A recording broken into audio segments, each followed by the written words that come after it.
So we are talking about, इसको light बंद कर दें या ठीक है? Is it okay? Online students can hear me? Yes, sir. Okay. So, last time we were doing Schedule 3, which is basically, tells about the balance sheet and then the profit loss account. So, if you see, this is, and you have a, I've just uploaded on the Google Classroom Excel sheet and the PPT of, so you can just open that if you want.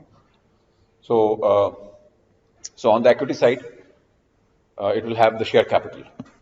Okay, share capital means how much money the shareholders are given to the company. How many shares they have issued. Normally, when a company issues shares, they price it as a face value at 10 rupees, or it can be any value, but usually most of the companies have a face value of 10. And some companies have even a face value of 1 rupee also, okay, or 5 rupee. So all the money which is collected by the company from the shareholders, that is put into share capital at the face value. Okay. Now any premium which is collected goes to the reserves and surpluses. Any retained profits of the company which they don't distribute, declare that as a dividend, so that goes into reserves and surpluses. Then these are the two main heads.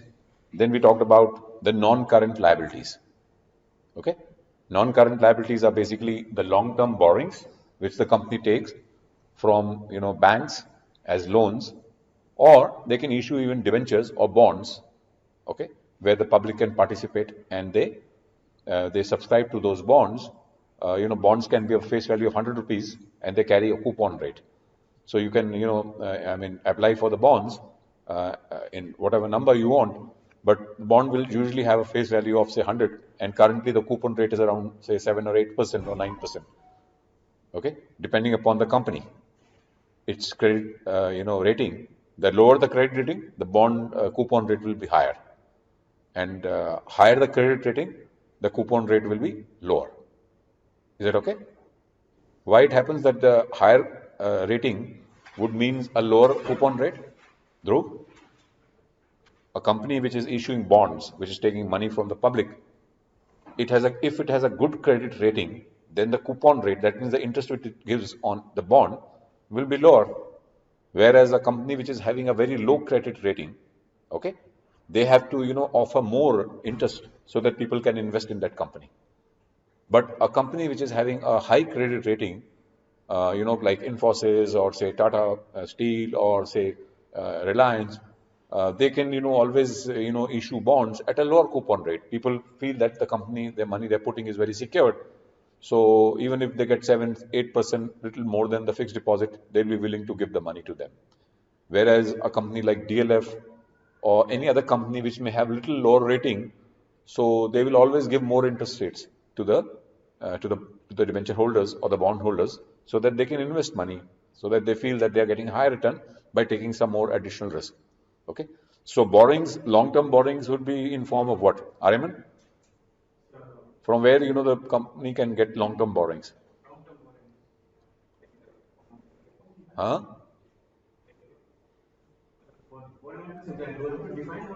No, no, not define. What are the sources of long-term borrowing? Anybody? Katani?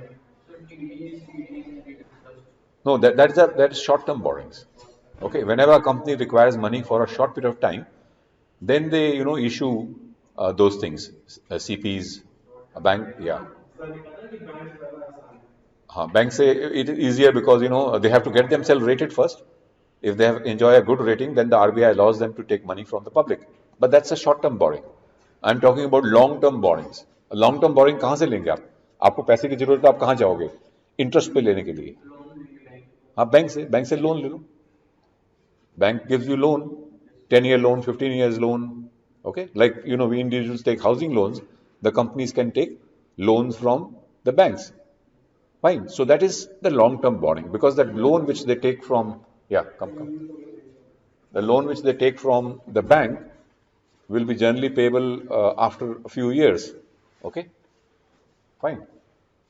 So, So what are the examples of long-term borrowing then, Dhruv? Banks and debentures. Huh? That is coming in share capital. Huh? So that is basically the owner's money, the shareholder's money. Okay, fine. So, absolutely. Now, whenever you want to do business, please listen to me carefully. Whenever you want to do business, you need capital, isn't it? Either you can borrow capital or you can use your own capital, own money.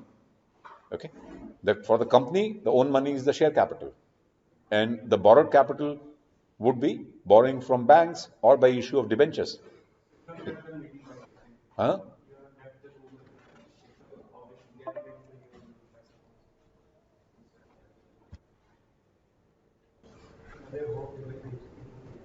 Okay, so let's begin. So we are talking about, whenever a company has to do business or anybody who has to supposed to do business has only two sources of raising money. What are those two sources, Drishti? Shrishti, sorry. कहाँ से पैसा ले सकते हो आप? अगर आपने ये तो business, from where do you raise money? Who will give money?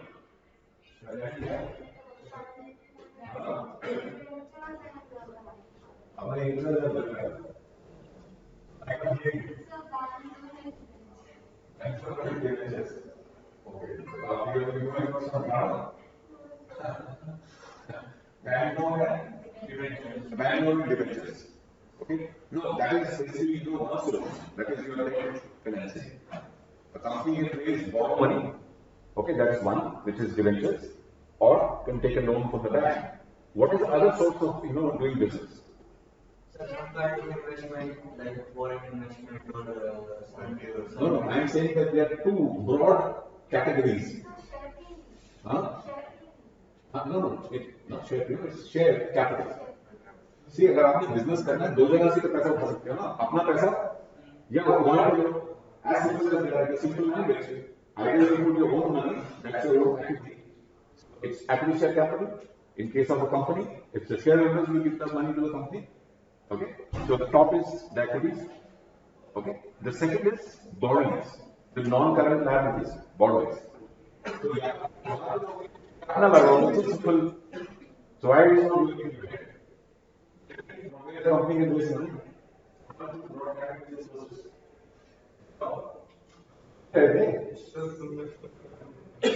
Huh? I was a little lost. Okay, anybody else? Yeah. What's your name? Good afternoon. हाँ? देवांश तो अभी आप ऑनलाइन में भी हो? ओके सो देवांश तो सिर्फ उसमें आई का फर्क है. अरे सर मैंने भी गलत सेव किया. अच्छा तो Devansh tell me if a company has to do business so from where do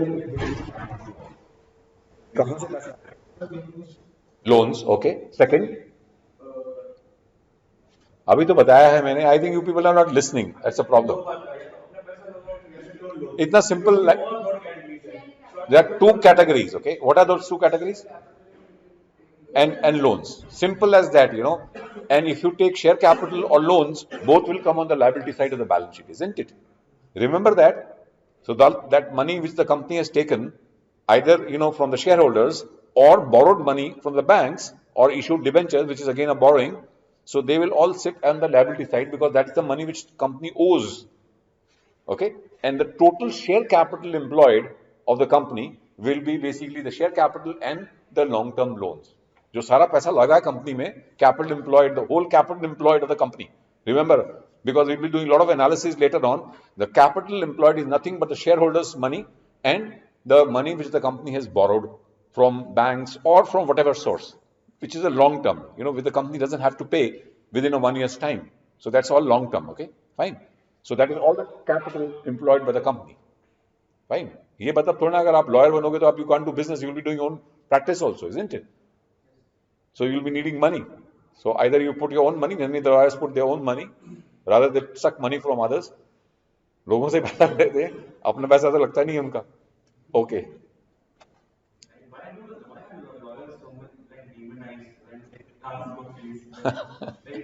नहीं, the law business, when you are doing. Okay. No, no, I'm not doing that. I have always worked with lawyers very closely in my life. Okay.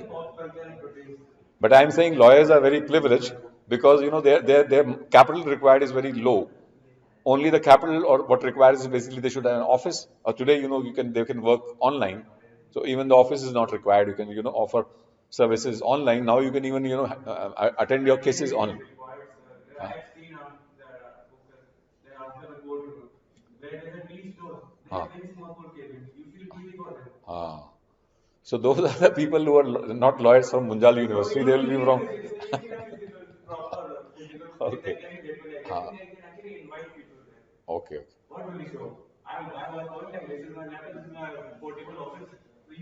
No, but again, lawyers have the chambers in the high courts and supreme courts. I mean, they're lawyers like that. Okay, you would be one of those kinds of lawyers, and not having a place in some this thing. तो chambers नहीं होगा तो किसी के साथ तो associate हो जाओगे. To get your own chamber, it requires a lot of money. I mean, in places like High Court or Supreme Court, but you can always be associated with a large lawyer and be part of that company initially. And once you start making money, because lawyers can make a lot of money, while CA chartered accountants can't make money so much. A lawyer तो fees रखती 5 लाख की है तो उसको देनी पड़ेगी client को. But when a CA asks money 5 lakhs, then the person runs away. The client usually.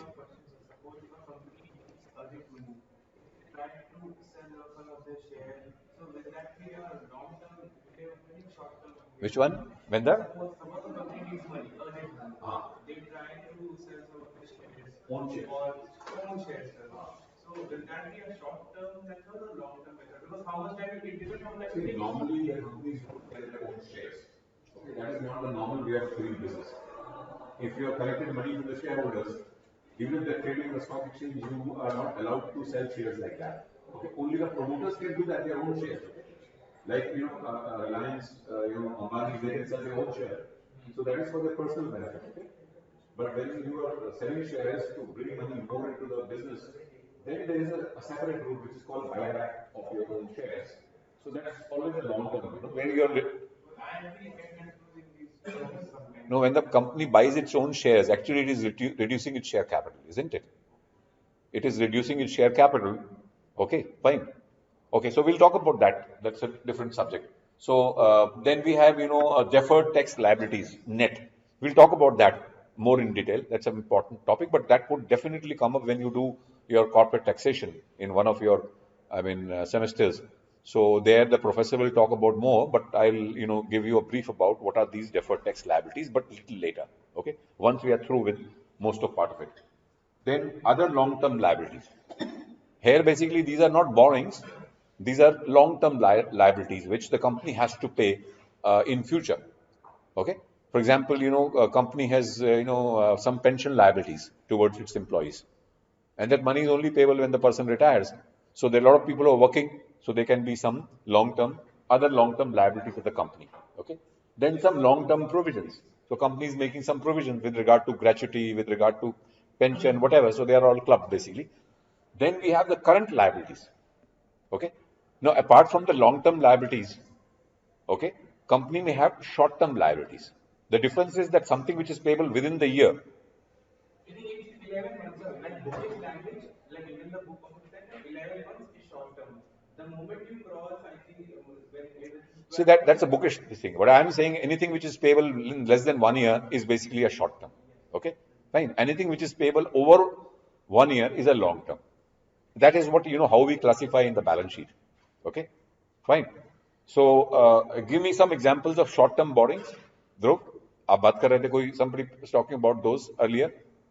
Short-term borrowing. How a company can raise money if the money is required for a period of just 6 months or 8 months or less than 1 year?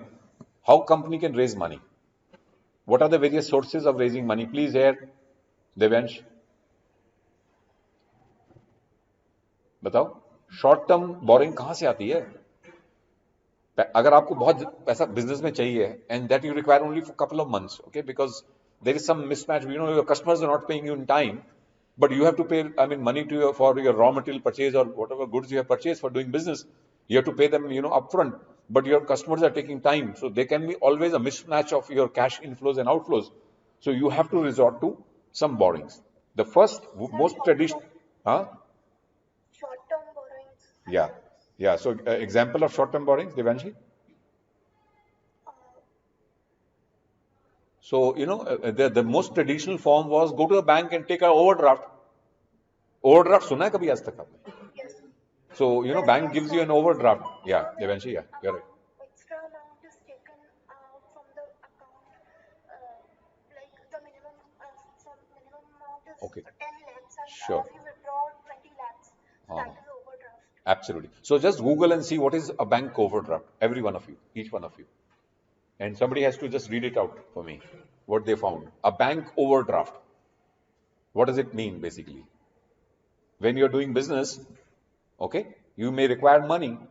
The most traditional and the most, method which was resorted by, all the small, companies or sole proprietors, they can't access to the borrowings. They have to go to the bank, okay, or the money lenders. Fine. So what are a bank overdraft? Yeah. हाँ पढ़िए. And overdraft occurs when there is given enough money in Okay, अरे रुको. I have asked Devansh to read it. Okay. हाँ मैं उधर बोला था. नहीं अभी देवांश, अब आपने बहुत बोल लिया है. अब let Devyansh also read it. Not Devyanshi. Devyanshi can also read it. She is also participating online. So Devyansh, can you read? Devansh, sorry. An overdraft is a loan provided by a bank that allows a customer to pay for bills and other expenses in the account which is due. Okay. So that means, suppose a person requires, a company requires a money, they can go to the bank and say, give me an overdraft. Overdraft means it's a temporary, funding. You require money for 2 months, so bank will say, okay, we'll, set a limit for you. You can take any time, withdraw, say, 50 lakh rupees or 75 lakh rupees or 1 crore, anytime, you require. So that's a, kind of a limit we have set for you. Whenever you want, you can draw. So we give you, huh?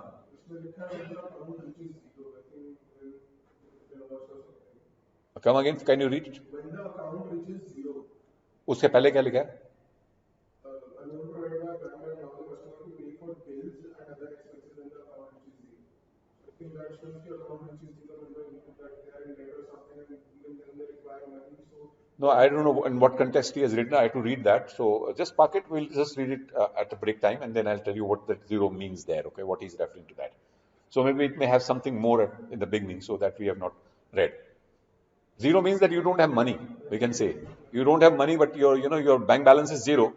Okay, and it is like this. You have a bank balance, and you have issued all checks. The bank balance is zero. So, but you have to still issue checks.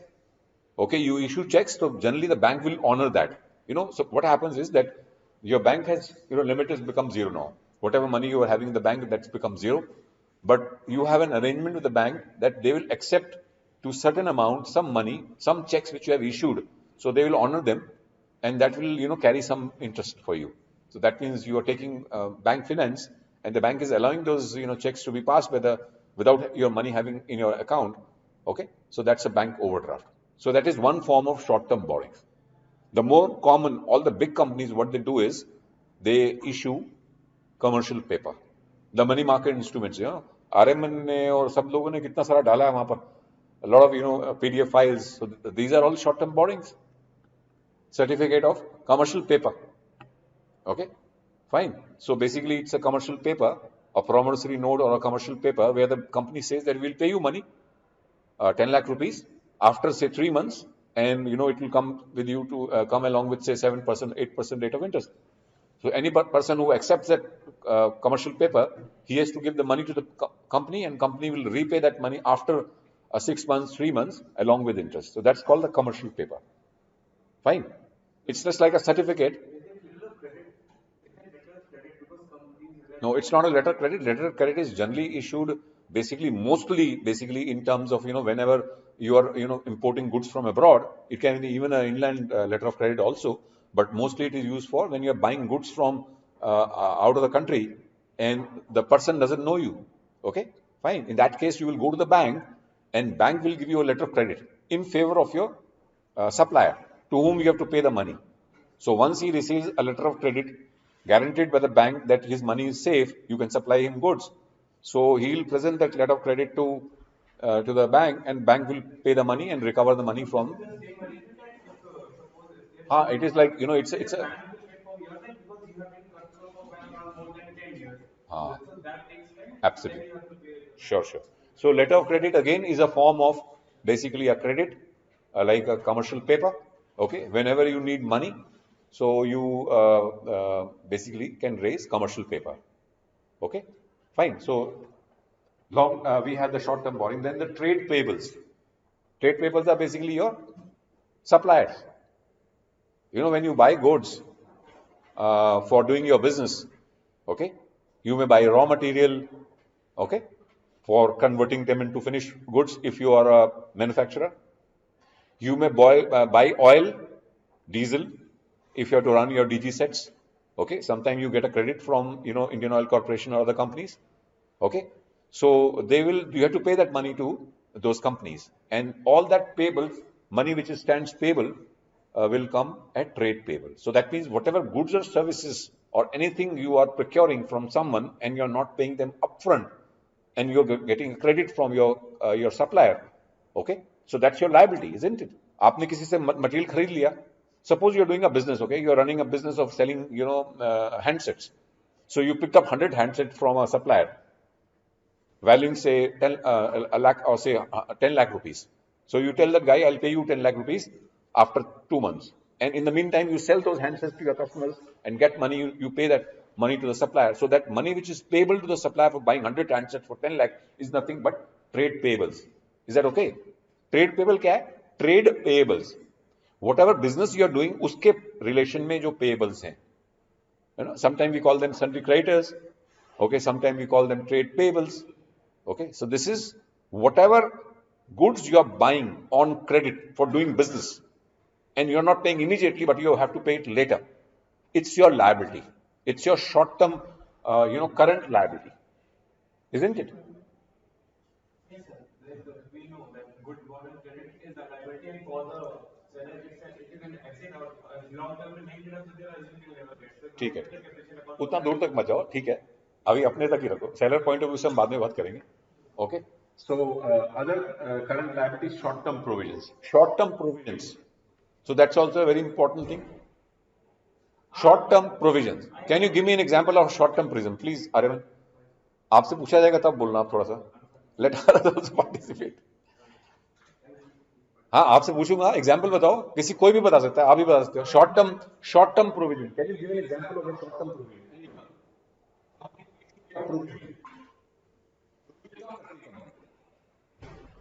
उसके पास कोई bill नहीं आया अभी. For example, simple, very example, don't forget that, okay? As a legal lawyers, you are providing service to the company, okay? Company is taking your services, fine. You're not raising your bill every now and then when you meet the client, okay? You may raise a bill little later, and client has already taken your services. So client is making his books, you know, he's closing his books, so he'll make a provision that he has to make a money payment to your lawyer. Say 5 lakh rupees money which is supposed to be paid to the lawyers. He has taken the services. Since he is writing his books on an accrual basis, so he has to recognize that an expense and show that in his profit loss account. Even you people have not raised any bill on him. Okay, fine. So that's a provision. Similarly, a case would be example of an electricity bill. You have consumed the electricity. You have taken electricity from the electricity board. But when they raise the bill, after 2 months, after a month, and then they give you about 25 days to make the payment also. So on any day when the company is closing its books of account, it will have some money payable to the electricity boards for which they have not received the bills. So they need to make a provision and show that as an expense and properly reflect the profit loss account, how much profit they have made. Suppose a company has taken a power worth 1 crore rupees. It's a manufacturer. Okay, they are drawing power from electricity board. They haven't received the bill. It's a 1 crore expense. They have to show in their books of account on an accrual basis. Okay. Similarly, a telephone bill, a postpaid telephone bill. Even the company raises those bills after some time, isn't it? Isn't it? So you have already used the services of the telephone company, but you haven't paid it because they have not raised the bill. The bill will be raised after a month. But are you not going to recognize that you're an expense and show a proper profit to the shareholders, how much profit the company has made? So all these are called provisions. Okay? Provisions.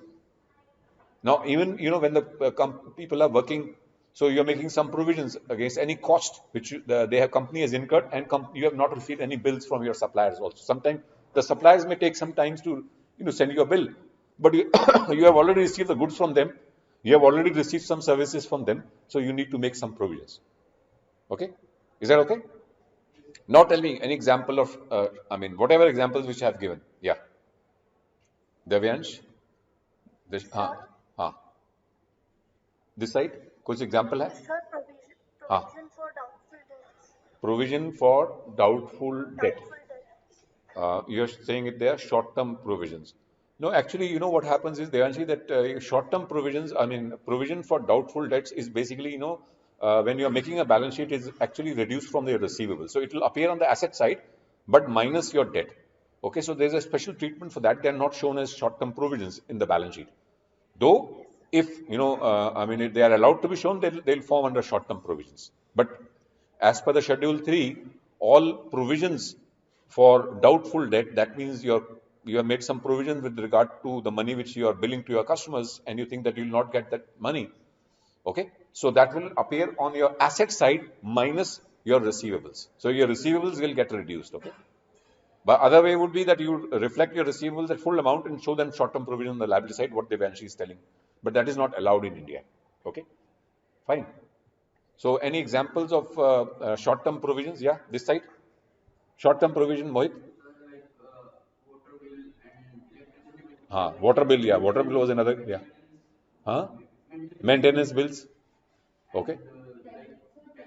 Telephone. Bills, yeah. Mobile connections. Gas pipeline, you're drawing gas. Company is running a kitchen or a cafeteria, and they're using gas, and the company is supplying, and they're raising the bill after the month is over. So there can be lots of like things, a lawyer's bill or CA's bill, services bills. You have taken a software from some company, or a rental bill of something. The company may raise, other company may raise which one? Yeah, even yeah, definitely the employees whom you are paying salaries, you have to make a provision, okay, for because you are paying on the 1st, but on 31st or 30th of the month, they will be standing as short-term provisions. So any asset we purchase anything and we don't pay, so we have to. We don't pay any. That means we haven't got the bills for anything any goods or services, whatever we have used for our business, but we haven't received any bill. Okay. For example, electricity bill, we haven't received the bill. Water bill, we haven't received the bill, but we have used it. Okay. All those examples, a lawyer bill, we have not received it, but we have already consumed their services. Okay. So they will all come as provisions. So provisions are, what happens is, whenever the accounts is over on 31st of March, whenever we're making accounts, so the accountant made lots of provisions. Fine. Whenever we are making a profit loss account of a company, we have to make lots of provisions. We know that iska bill nahi aaya, uska bill nahi aaya, so we have to make, because otherwise we will be overstating our profits, isn't it? कई सारे खर्चे तो company ने कर दिए हैं, लेकिन उसके बिल आए नहीं है, so they will all go to provisions. Is that okay? So provision is a report जिसका भी हम आया नहीं. हाँ, उसका हम अलग से बना लेंगे किस चीज का प्रोविजन करा हुआ है, and that will pass an entry to that. Yeah.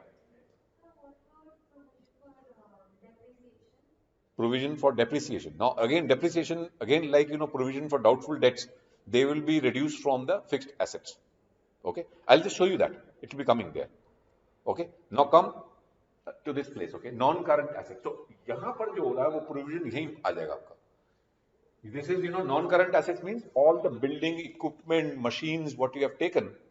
Okay, the on the asset side. Now we are coming on the asset side. So asset will be what? Tangible assets and non-tangible assets. Okay, here we'll talk about the provisions for depreciation also. Acha, oh, sorry. Okay, so non-current assets is property, plant, and equipment. The main head. Property is basically the building. Okay, plant is the equipment the company has, and equipments like computers and other things. So, but they can be classified into two various subcategories. How many? 1, 2, 3, 4. So there are 4 subcategories of your property, plant and equipment. The first one is tangible assets. The assets which you can see them. So, Shrishti, example of a tangible asset. Example of a, yeah, cash. So this is property, plant and equipment. Is your cash a property, plant and equipment? No. Cash will come somewhere here. Like cash balance आ रहा नहीं है. Inventory and all is coming down. They are all current assets. So we are talking about the non-current assets. The head is non-current assets. Non-current assets, the assets whose life is more than 1 year. Sorry, I didn't say that. Okay. Non-current assets. First, we show non-current assets. All those assets which have a life of more than 1 year for the company. Company is using for doing business. Okay. When the, yeah, I'll ask you. Yeah, I'll ask you. So, you know, whenever company borrows money or puts its own money, then next thing what company is going to do? Company is going to invest the money in assets for producing goods and services, buying a building, buying a factory, buying an office, buying a computer for doing business. So all these are non-current assets. Yeah. So when we talk about tangible assets, so can it be the transformation part that has to be used in companies for transportation? Or we have certain Vehicles, you're saying? Yeah, vehicles also. Yeah, yeah. All vehicles which are used for, you know, either bringing the goods to the factory or to the business, or sending your goods for delivering to your customers. So all your transport vehicles which are using, fine. For a school, all the buses which they own, fleet. So that will be part of their plant and equipment. Okay. Give me some more examples. Machinery, yeah. Huh? Infrastructure. For a telecom company, what will be coming under the plant, property, plant and equipment? Any assets which you can identify with a telecom company? Towers, yeah. All the rooftop towers. Yeah, absolutely. All the network which they put on the, I mean, for carrying out the, taking your calls. Optical fibers which they have dug in the earth. Okay, fine. The wireline, wireless equipment which they are using, radio equipment they are using. So they are all property, plant and equipment. The spectrum is basically, you know, it is, you can't touch, but only the spectrum, you know, when, how do you get spectrum? You know, you have to. If the waves are there, so how the government is providing spectrum? नहीं ऐसा नहीं ले सकता हवा में अगर आप use करते हैं. Okay, so we'll talk about spectrum more in detail. I just reserve that. I don't want to deviate at the moment. Okay, spectrum is freely available in the air, just a little bit. Okay, like water is available, but still when we use water, the government is charging money from us. Similarly, spectrum is also freely available in the air. Okay, now all these spectrums are regulated. So there is some body called Wireless Planning Commission in India, which is a, you know, wing of the DOT, which allocates spectrum to, you know, TV industry, to telecom industry, to defense equipment, defense industry. Okay. So the spectrum is basically frequency like हाँ frequency होती है. See what happens is, just to give a brief idea. So whenever we talk on a phone, okay, whenever we talk on a phone, our phone will receive an analog signal. You know what I'm speaking? The phone is converting that into digital, you know, format, into the packets. Digital packets are created. You know, they are just, when I'm talking, so it will start, you know, throwing digital packets in the air, which will be in the form of 010101, you know, bits and bytes. Okay. So those packets of information, they will flow in the air, and then they will go to the tower of that company. Like suppose I'm using an Airtel phone. So it will go to the Airtel tower. Okay. And then that tower will relay those, you know, packets of information from tower to tower and reach to the tower where, you know, the other person is going to receive the call. Okay. When the top, that those packets of information are, you know, released at the tower where, you know, the receiver is there, he understands the code of those packets. Okay. And those packets get back into my handset, converting from digital into analog signal. I can hear his voice. Isn't it? Okay. So there is an imaginary highway in the air. Okay. Think that there is a highway. The highway mein kya hota hai? There is a divider and there is a two ways. So whenever I am speaking, so my call is going in one route. When the other guy is calling to me and, you know, replying to this, it will coming from the other side of the road, and there is a divider in between. Okay, so that's the structure of The, it's an imaginary highway. Why the highway? Earlier, the highway was not there. That was called the simplex technology, which was used by the defense forces. So a person will say, "Hello, Colonel so and so," and then he'll say over. So once he has, spoken, he'll say over. Then the other guy will start speaking because the packets will be moving from a single line. There was a single road. There was no divider. Okay. So which was creating, because if two people, defense people are talking at the same time and using the simplest technology, the old one, then, nobody can hear because there was no highway. Okay. It was just one single road. So the packets were coming from the same road and going on the same road. So then the packets get collide. Some packets can drop out. Okay. So it was creating a problem. But then, the technology was advanced. So it was converted into duplex technology, where when I send my packets of information, they will travel to the receiver, whether he is in this building or whether he is in, some part of the, Chennai, or whether he is in London. The packets will start reach him immediately. Okay. They will flow in the air. Okay. Tower to tower. Then, from the sea route, suppose he is abroad, and then, the other person who is in England, the operator there who's the service you're using, so he'll receive the packet. Okay. And then packets will be passed on to the receiver phone, and he can just convert. It happens in just a second. Okay. Fine. Okay. So, there are two technologies which are being used in the world. They are called the TDMA technology and GSM technology. TDMA and CDMA. Have you heard of that? So GSM is TDMA. So basically there are two technologies, TDMA and CDMA. TDMA is time division multiple access, and CDMA stands for code division multiple access. So all the good players, all the players like Airtel, the Vodafone, they are all using GSM network, which is the TDMA technology. Reliance was using CDMA technology. Earlier when the government allotted this spectrum, they said because this, Reliance had missed the bus that time, so all the other players, they got the spectrum, and Reliance was left out. Okay.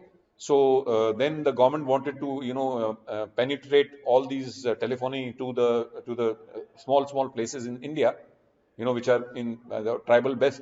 So they said it's a poor man's mobile. So they allotted a CDMA technology to Reliance to carry out that job for the rest of the country. And till the time we had all the big players there established in India, but of course Reliance, that was Reliance Communication. But now we have Reliance Jio, which is using the same platform what all others are using. So there's a long story about that.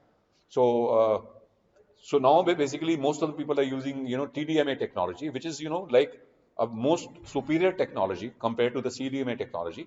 It's like like when the packets of information move in the air, there's an air conditioned apartment in a railway, and there is a general compartment.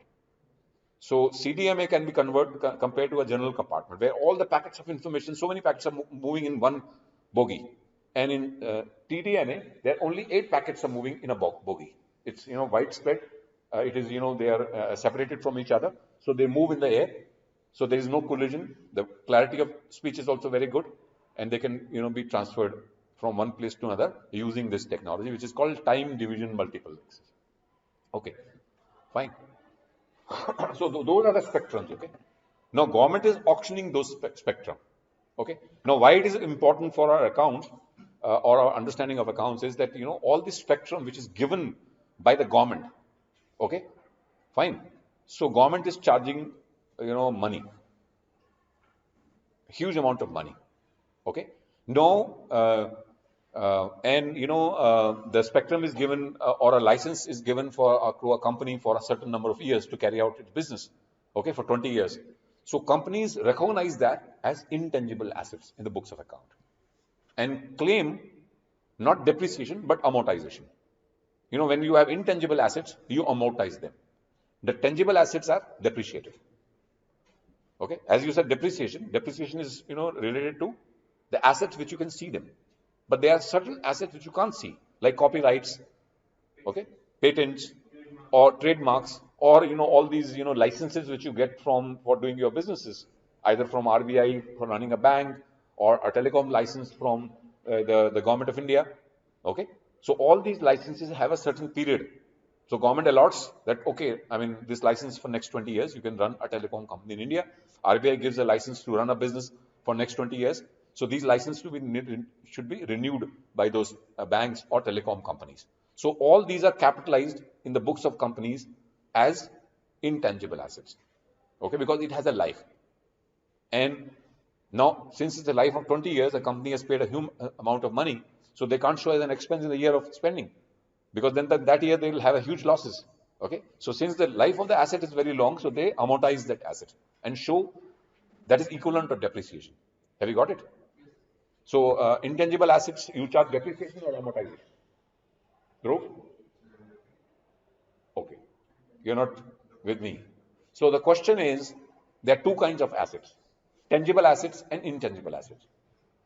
So tangible assets, when you are using them, what's the expense which you are booking? When they're intangible assets, what's the expense you book in your profit loss account? Tell me. Because when you're going to spend money on a building, you can't show that whole money has been spent in that year. You spread it over the year. So what is that term called, which she has spoken at the beginning? Tangible and intangible. So the words are amortization and depreciation. Is that okay? So you depreciate your tangible assets. You amortize your intangible assets. An example of intangible asset? नहीं. हाँ बताओ. The intangible asset, as we have discussed, it could be machinery. Intangible. Tangible को देख सकते हो, machine को तो देख सकते हो, intangible देख नहीं सकते हैं ना. कौन सा एसेट होगा आप बताओ? हाँ? Intangible asset which you can't see. Cash तो देख सकते हो ना. Intangible, एक second, hold on. हाँ? Yeah. Patents, copyrights, goodwill, softwares. Okay. So these are trademarks. Yeah. License fee, which you pay to set up your business. Okay. So these are all intangible. आप जिसको देख ही नहीं सकते हो. आपका asset तो है वो. Patent है, copyright है. Okay. So all these are called intangible assets. And when you, show some expense relating to those intangible assets every year, what is that called? Is it called depreciation or amortization? Sir, in intangible, it is not depreciation, in intangible, it's depreciation. And intangible? Amortization. Remember that. Amortization. हाँ, just Google that. Amortize.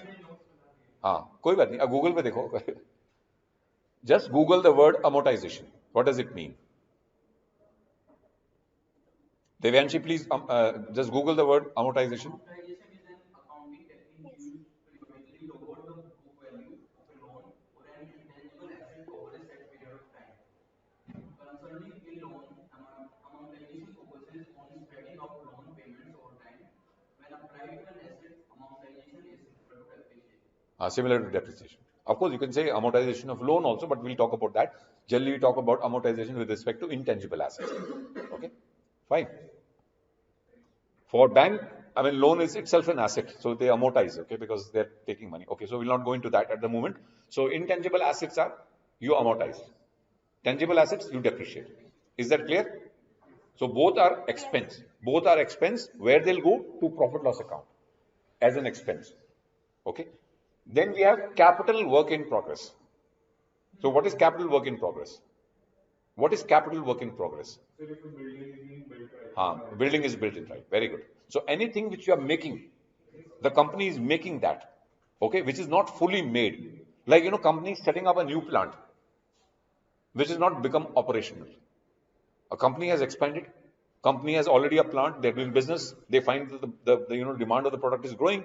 They said, okay, we'll set up a new plant in, say, Noida or, say, Gurgaon, somewhere in Manesar. So they are setting up a factory here, if they're allowed to do that. So, all the money which they have put into that factory or into that business, which is still not being capital, which is still not being, completed. So they'll show as a capital work in progress.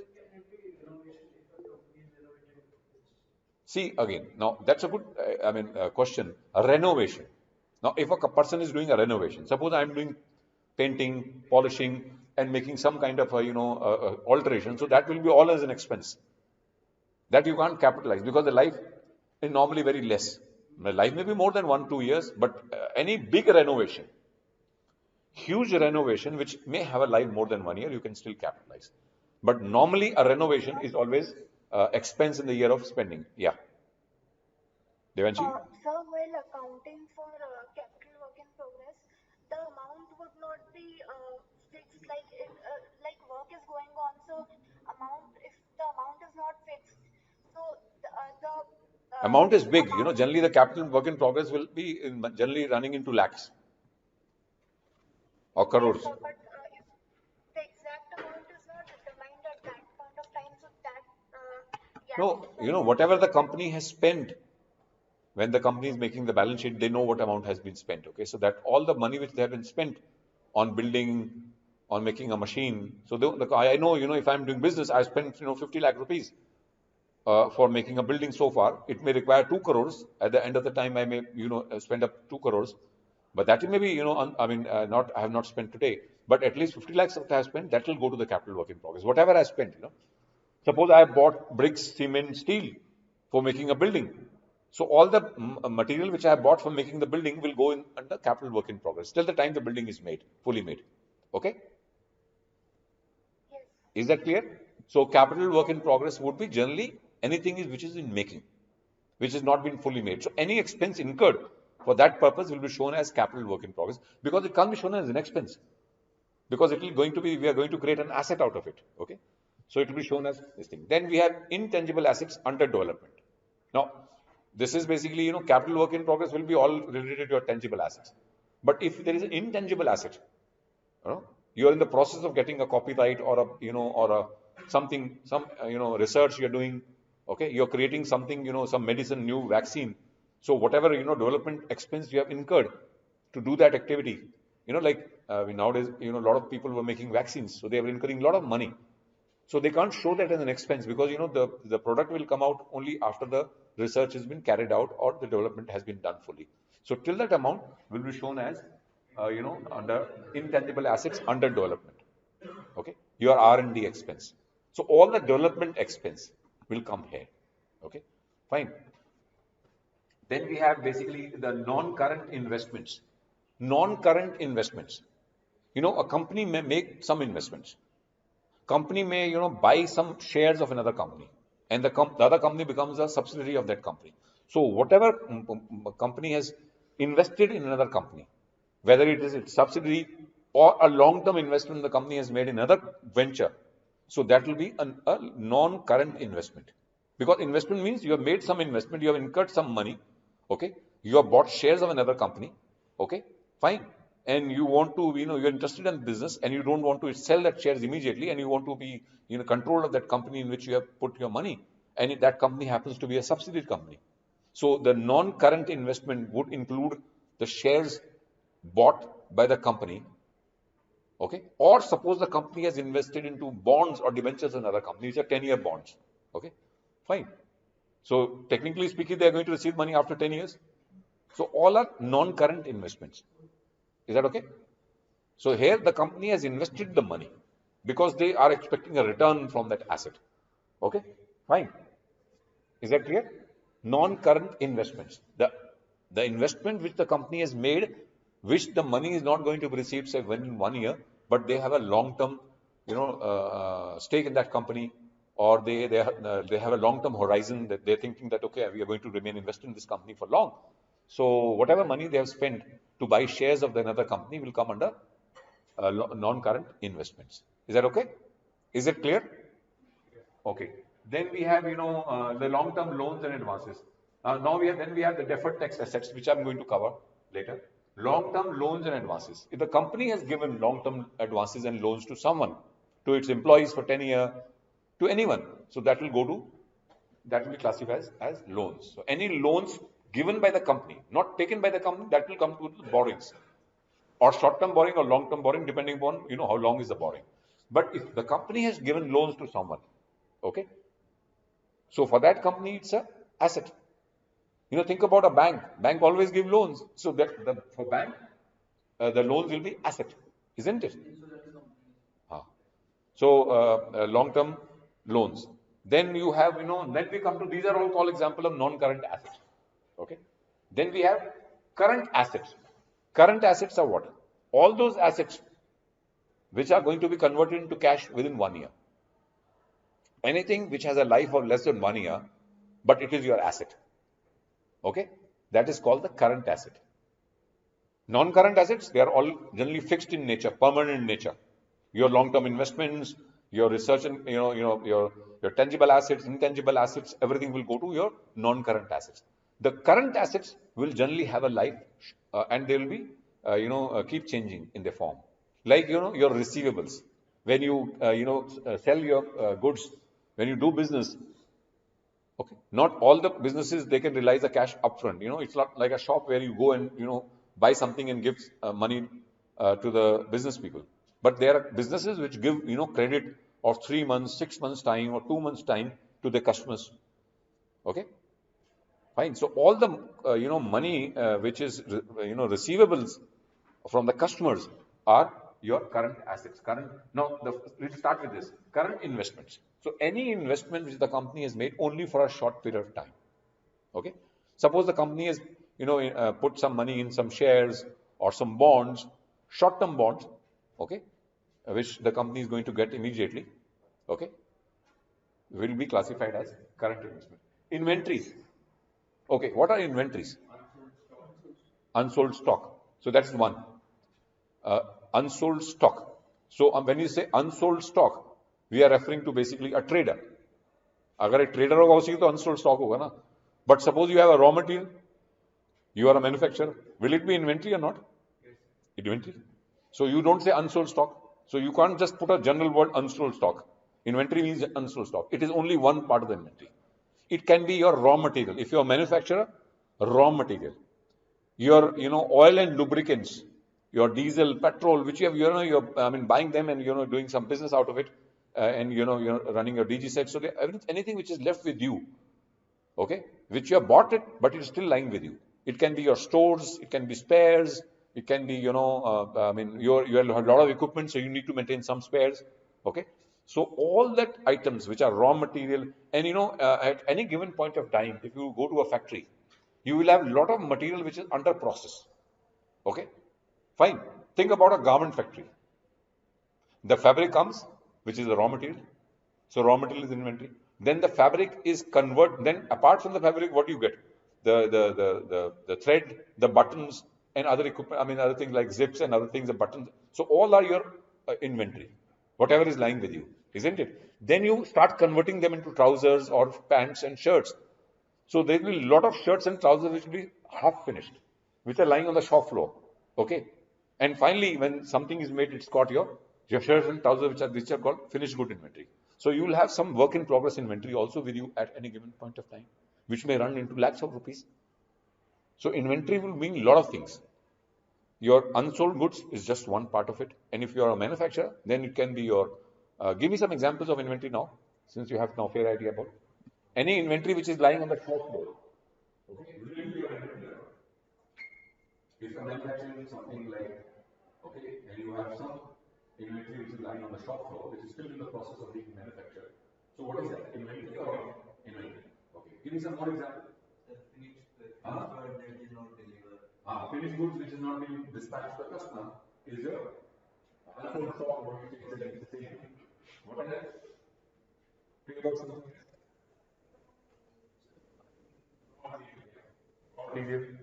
Okay, fine. Stores, tools, something which you are using them quite often. Inventories. Then we have the trade receivables. What are trade receivables? Trade receivables. That means the receivables from your business itself. Your customers who have not paid you the money immediately. They're taking some time to pay. You're giving them a month's credit to them, so that's coming in trade receivables. Cash and cash equivalent. So basically, it will be cash or a short-term fixed deposits you have with the bank.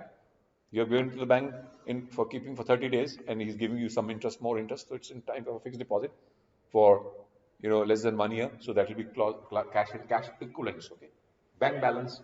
Okay. Then short-term loans and advances, other current assets. So these are basically. Let's just अभी हो गया time हमारा. So just 5 more minutes. Then we'll have a break and then a small session, and then we'll have attendance. Okay. So let's do this. This is very important. So this is your profit loss account. Okay. So we are seeing the balance sheet, now we are seeing the statement of profit loss account. Revenue from operations. Revenue from operations is your top line, sales. Okay, whatever you are selling. Suppose you are, into a business of, selling something as a retailer. So it's revenue from operation, means whatever business you are doing, from where you are getting some revenue. Normally it will be your sale, isn't it? Sale of goods or sale of services. Okay, fine. So the top line is called the revenue from operations. Instead of calling them sales, you can call them revenue from operations. Is that okay? Then other income. Now you may have some investments. You're getting some dividends. Okay, you're getting some interest on some money which you have invested somewhere, which you have parked them as investments. So in your balance sheet, but you may get some other income, or you have some space which you have given on rent. You owe a huge building, okay, but you're not using the whole building for your own business, so you may give it on let it out to someone else. So rent. So then this is called the total revenue. Is that okay? Then you minus what cost of material consumed. Assuming that you are a manufacturer, then you will have cost of material consumed. Okay, whatever material which you have consumed will shown as an expense. Whatever material which is left will go to the inventory. Then purchases of stock in trade. Now, thinking that you are a trader, because this balance sheet is a profit loss account is for all kinds of people. Okay, so there would be some purchases of stock in trade. Suppose you are buying some stock and reselling them. So whatever, these are normal purchases, which we have been always showing in our profit loss account and trial balance. We're picking a purchase and showing as a part of the profit loss account, isn't it? Trading account.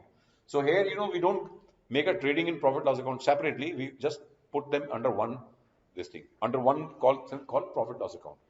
In case of a company, we don't make a trading account and a profit loss account separately. It's all clubbed into one. Okay, fine. That is only for understanding, our understanding. Normally, companies will always make a profit loss account.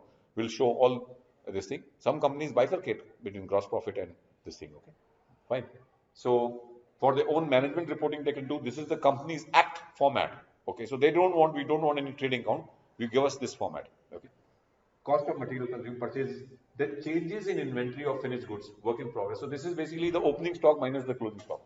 Remember, in trading account we show the opening stock at one side and closing stock on the other side. So this is the difference of that. Straight away. अगर आपका stock बढ़ गया तो this figure will be plus, अगर stock कम हो गया तो this figure will be minus. So you had a opening stock of 100 rupees and closing stock is 200 rupees, so the figure will be 100 rupees outside. If you had 100 rupees closing stock and 200 rupees in the opening side, okay, so that means you will have a positive, that means you have consumed out of the opening stock, you'll have a minus 100, isn't it? We'll do some questions so you can understand. Then employees benefit, whatever money you are paying to the employees in form of salaries, in form of any money which is being paid for staff welfare, salaries, okay, or any pension liability, this thing contribution or anything. So all money which is related to the employee will go to the employee benefit. Then finance cost, which means all the interest you are paying on loans, on the borrowings, okay, and then depreciation and amortization.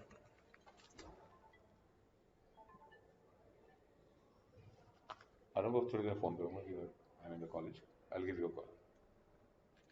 So depreciation and amortization. Remember the word. So this is an expense.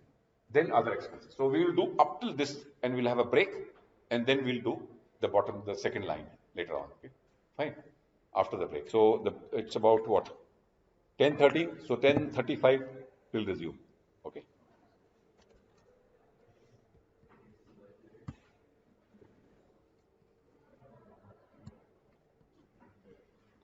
So we'll come back at 10:35. Devanshi, Prateek.